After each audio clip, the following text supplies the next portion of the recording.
ଆଜିର ଦିନରେ ପିଲାଟି ପାଠ ପଢିଲେ ଚାକିରି କରିବ, ଏଇ ମିଶନରେ ଆମେ ଆଉ ରହିବା କଥା ନୁହଁ।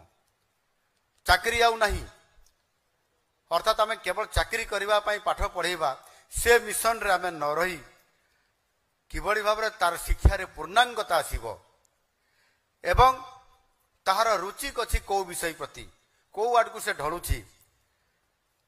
ଆଉ ଭଲ ଭାବରେ ଆପଣମାନେ ଜାଣିଛନ୍ତି ଆଜିର ଦିନରେ ବିଭିନ୍ନ କ୍ଷେତ୍ରରେ ଆଜିକାଲି ଯେଉଁ ସୁଯୋଗ ସିଏ ଆଉ ସୀମିତ ନାହିଁ, ଏ ସୁଯୋଗ ଅସୀମିତ ଅଛି। ଆଜି ଯଦି ସେ ଭଲ କରିବ ତାହେଲେ ସେ କୋଉ ରାସ୍ତାକୁ ବାଛୁଛି ସେଇ ଆଡକୁ ଆମେ ଉପଯୁକ୍ତ ସମୟରେ ମାର୍ଗଦର୍ଶନ କରିକି ତାକୁ ନେଇଯିବା। ଏଇଟା ହଉଛି ମୋର ଆପଣମାନଙ୍କୁ ଅନୁରୋଧ।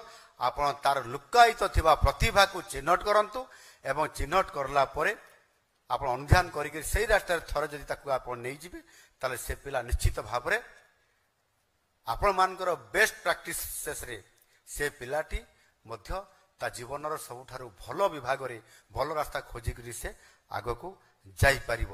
ଏଣୁ ଆପଣମାନେ ଜଣେ ଜଣେ ମେଣ୍ଟର ହିସାବରେ କାମ କରୁଛନ୍ତି, ଆଉ ସେଇ ଅନୁସାରେ କାମ ମଧ୍ୟ କରନ୍ତୁ।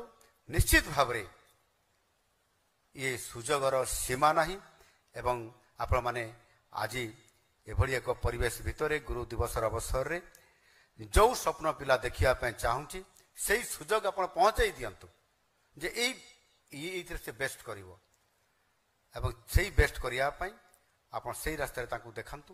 ନିଶ୍ଚିତ ଭାବରେ ପିଲାର ଭବିଷ୍ୟତ ଉଜ୍ଜଳ ରହିବ ଏବଂ ସେ ଆମ ଦେଶର ଭବିଷ୍ୟତ, ଆମ ଦେଶର ଭାଗ୍ୟ ବିଧାତା ହେଇକରି କାଲି ଏ ସମାଜର ଗୁରୁତ୍ୱପୂର୍ଣ୍ଣ ଦାୟିତ୍ୱ ନେଇ କାମ କରିବ।